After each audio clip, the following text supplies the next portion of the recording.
Vamos de inmediato hasta el Congreso de la República. Yuli Guevara tiene los detalles. El presidente del Consejo de Ministros y ministro de Economía se presenta en la Comisión de Presupuesto. Adelante.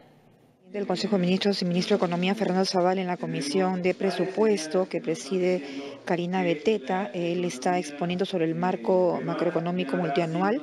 Ha señalado que el proyecto de presupuesto que se está sustentando es un proyecto de presupuesto reactivador y enfocado a recuperar los daños ocasionados por el fenómeno del niño costero, también descentralizado, y lo que se estima también en este presupuesto como una prioridad es mejorar la recaudación fiscal. Vamos a escuchar parte de la exposición que está desarrollando a este grupo de trabajo. El próximo año 3.6, como le decía, por primera vez después de muchos años, crecimiento de inversión privada, inversión pública, ambas a niveles de 3.5 a 17.5.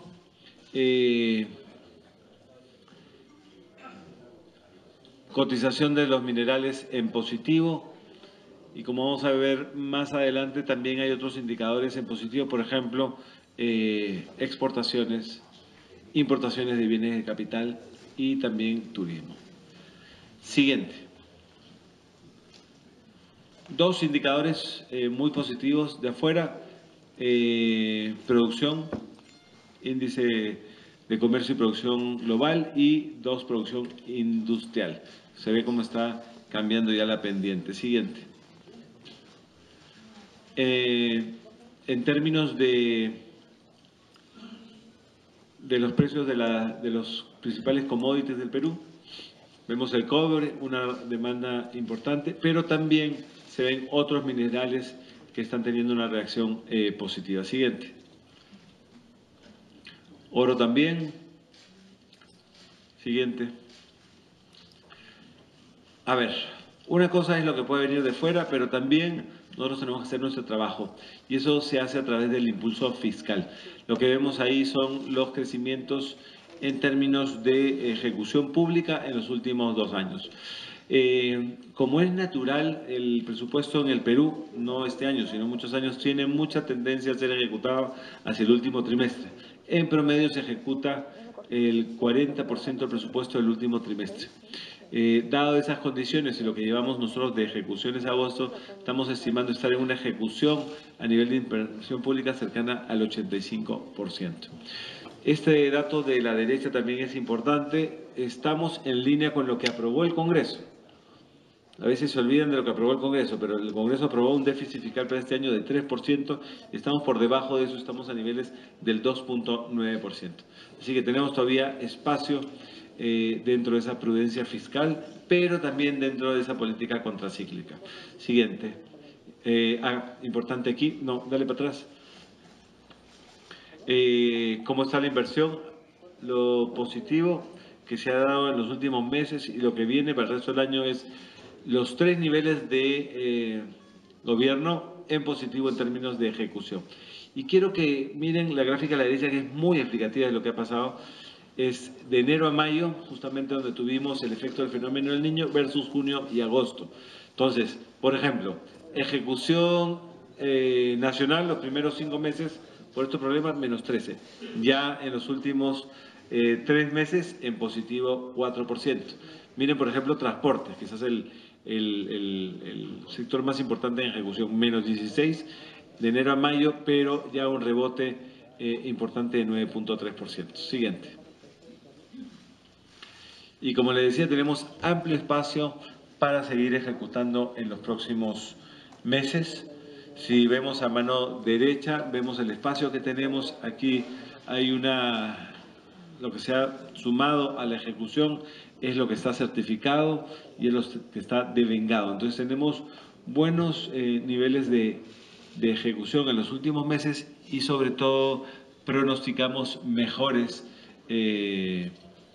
niveles de ejecución. ¿Por qué? Esto no se da simplemente por una inercia, un rebote.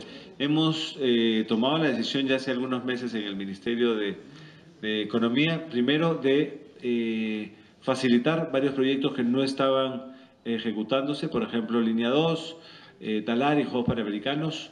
2, se decidió dar un impulso económico de 5.000 millones de soles, es decir, 0.7% del PBI, para complementar medidas de impulso fiscal que ya se habían dado entre enero y marzo.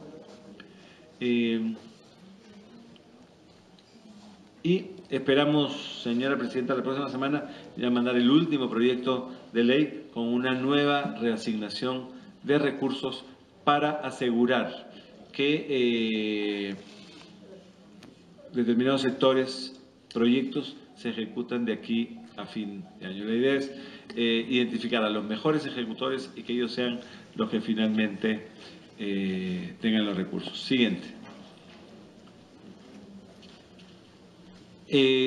Consideramos que los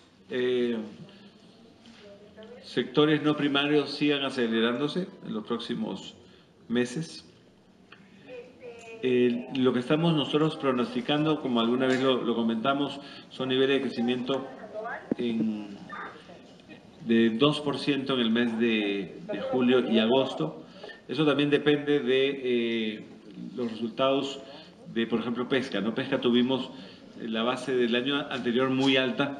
Esta base no es tan alta porque ya terminó la fase de pesca. Entonces seguramente vamos a estar en crecimientos entre 1.6 y 2%, que es bastante mejor de lo que tuvimos en el segundo trimestre del año, pero todavía por debajo de lo que va a ser un buen cuarto trimestre del año, con crecimientos por encima del 3%. Seguimos pronosticando que vamos a estar cercanos al 2.8%.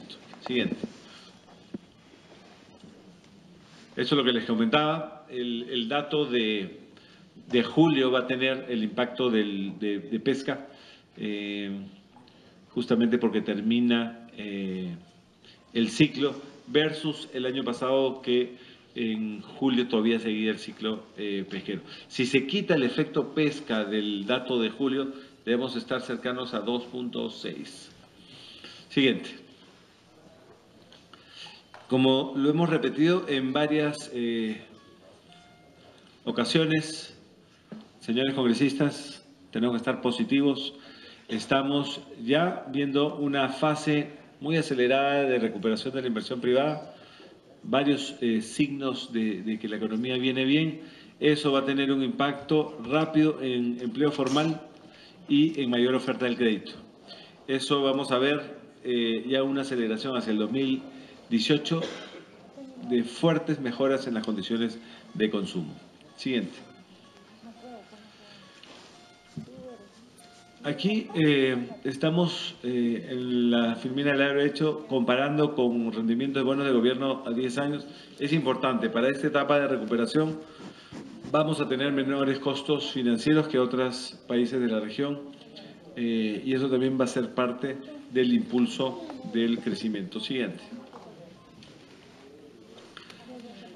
Índices de confianza.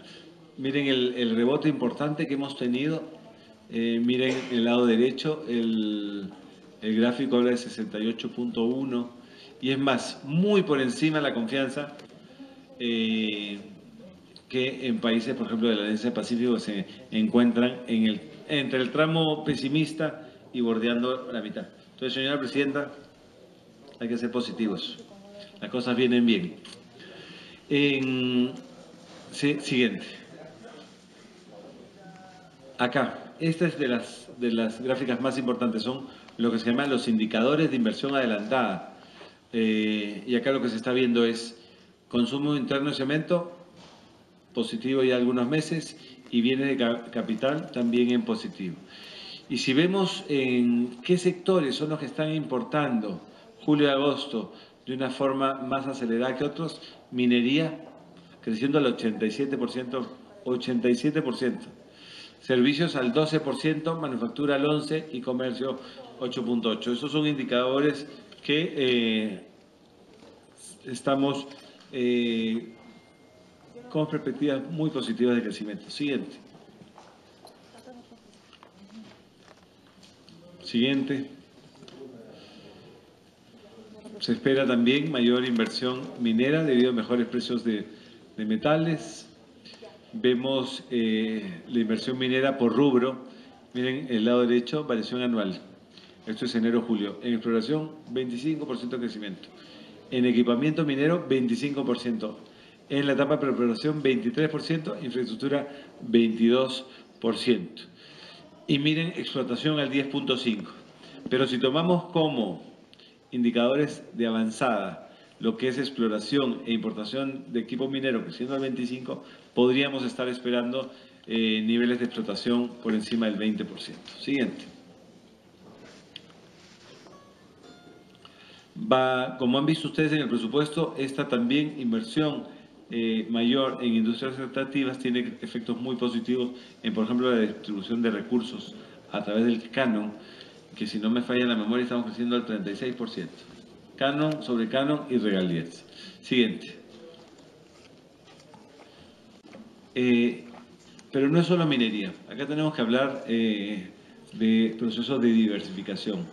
Es decir, somos un país que tiene importante influencia minera, pero también, como vemos ahí, hay una serie de proyectos que no tienen que ver con minería. Ahí vemos energía, vemos saneamiento, vemos carreteras, vemos uso de gas, vemos hospitales y tren de cercanías.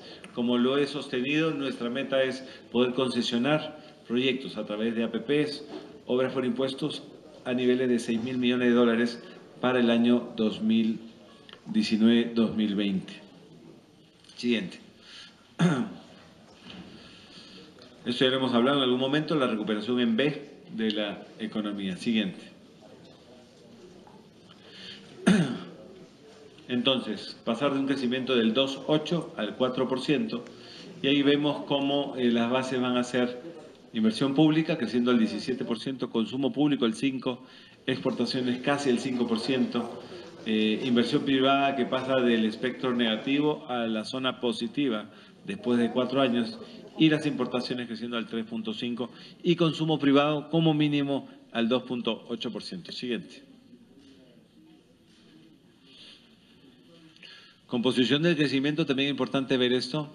En el 2018, a diferencia de lo que fue el 2017, 2016 y en años anteriores, estamos previendo recuperación de inversión privada en la mayoría de sectores. Es decir, no solo minería, también infraestructura y también en el resto de inversión, que incluye otros sectores como el retail, como inmobiliario, como turismo, como salud y educación.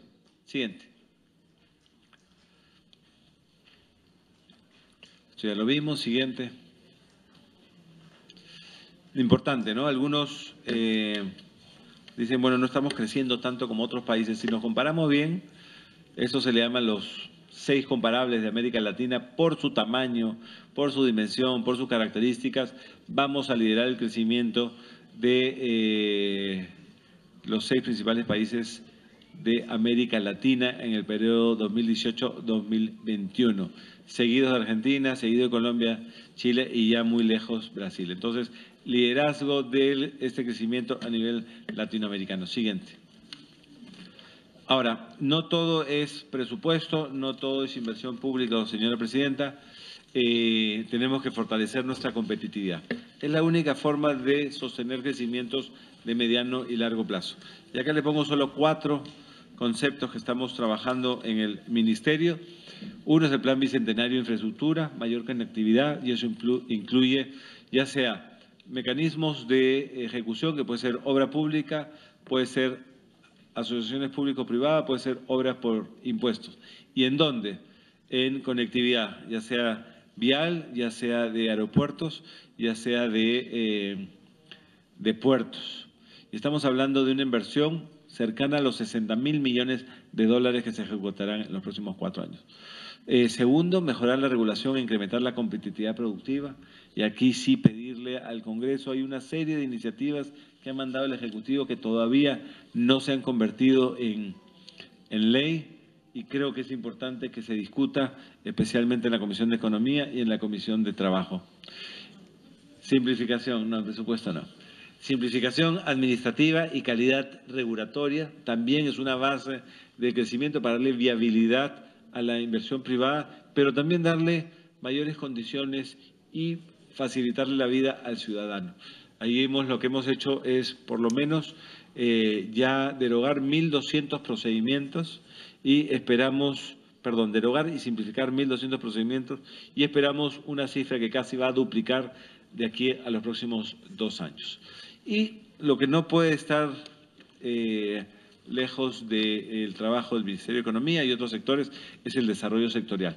Y no solo enfocado, en minería e hidrocarburos, sino también en otros sectores. Por eso acá les he puesto solo 3 sectores para mencionarles: comercio exterior, por ejemplo, donde hemos ya dado 13 medidas de facilitación del comercio; en turismo, donde hay una serie de planes para llegar a los 7 millones en el 2021, y el sistema financiero, que lo que estamos buscando son mecanismos que ayuden a la micro y pequeña empresa a desarrollarse y que haya más competencia en este sector. Siguiente, si queremos tener desarrollo en el futuro, lo que hagamos no puede estar exento de las reformas. Y esas reformas son temas que muchas veces pasan por el Poder Ejecutivo, pero también pasan por el Congreso. Simplificación administrativa, por ejemplo, es algo que ha iniciado el Ejecutivo desde la revisión de los procedimientos, fortalecer el INDECOPI para que revise las barreras burocráticas y lo que es calidad regulatoria de los nuevos procedimientos. Ahora, sé que también en el Congreso hay una iniciativa para revisar las leyes que ya no tienen objeto, vigencia, etcétera, que también va a ayudar en este proceso. 2, no podemos crecer si no tenemos seguridad, y para eso se hizo con las facultades legales una serie de cambios a nivel de lo que es seguridad ciudadana, que ya están teniendo impacto importante. Sin embargo, el camino todavía es muy, muy largo. 3, continuar con la reforma de educación. 4, agua y saneamiento. Es un sector olvidado, que nosotros le hemos puesto mucho énfasis, donde esperamos a final de este gobierno llegar a una cobertura casi del 100%. Este presupuesto, por ejemplo, incluye obras de agua, para acceso a agua, de más de 800,000 personas durante el periodo 2018. Salud, quizás es uno de los temas que más hemos discutido en este Congreso. Primero, se ha, a nivel del Ministerio de Salud, pagado deudas, hecho algunas pequeñas reformas administrativas, pero ahora viene ya el proceso de reforma en el sector. Muchos de estos componentes de la reforma, que tiene que ver con gestión, tiene que ver con infraestructura, tiene que ver con mejor atención al paciente, tiene que ver con sistemas de información, se han incluido, y por eso, como ustedes han visto, el presupuesto de salud es el que más crece, por encima del 16%. Reforma pro empleo, tenemos que generar competitividad, tenemos que generar un marco que nos permita facilitar la contratación de los trabajadores, y ahí, congresistas, nuevamente tenemos ya 4 iniciativas legislativas que no se han podido discutir en la legislatura anterior, que espero puedan hacerlo, y está dentro de las prioridades que hemos mandado al legislativo para verse este año. Fortalecimiento de la descentralización es uno de los temas pendientes. Tenemos que trabajar en esclarecer las competencias entre los 3 niveles de gobierno para llegar de una forma más eficiente al ciudadano. Finalmente, algo que no depende del Ejecutivo, sin embargo, el Ejecutivo ayuda a facilitar, igual que ese rol del Congreso, es la reforma en justicia. Si no tenemos transparencia, si no tenemos predictibilidad en justicia, es difícil ser más competitivos. Y hasta ahí, señora presidenta, señores congresistas, es mi presentación sobre este marco del presupuesto para el año 2018. Como les decía, estamos enfocados en tener un presupuesto que nos sirva para un proceso de crecimiento estable. Tenemos un presupuesto con las mejores prácticas, no solo del Perú, sino también de otros países, y tenemos un presupuesto que consideramos una ejecución importante de forma descentralizada. Así que este es un presupuesto que nos ayudará a llegar a ese crecimiento que queremos por encima del 4% en el año 2018. Muchas gracias. El ministro Fernando Zavala ha dado a conocer los indicadores que van a permitir que este presupuesto sea enfocado pues a la reactivación y también a la descentralización. Hay que señalar que hay inversión que ya se está recuperando, que ya muestra signos de reactivación en el caso de la inversión minera, y también ha señalado los procesos de diversificación de energía, saneamiento, trenes de cercanías, que van a permitir pues invertir inversiones por el monto de $6.000 millones al año hacia el año 2020, y también se muestra también una proyección de recuperación de la inversión privada en varios sectores en el año 2018. Ha señalado que el Perú va a liderar el crecimiento de los 6 países de América Latina, y también otros aspectos que tienen que ver con reformas que se continúan en el marco de lo que es la simplificación administrativa de la seguridad ciudadana, y también continuar con el fortalecimiento también en el tema de la reforma educativa y agua y saneamiento con beneficios para 800.000 habitantes. Vamos a continuar aquí en esta estación de la Comisión de Presupuesto. Vamos a ver estudios centrales con más información.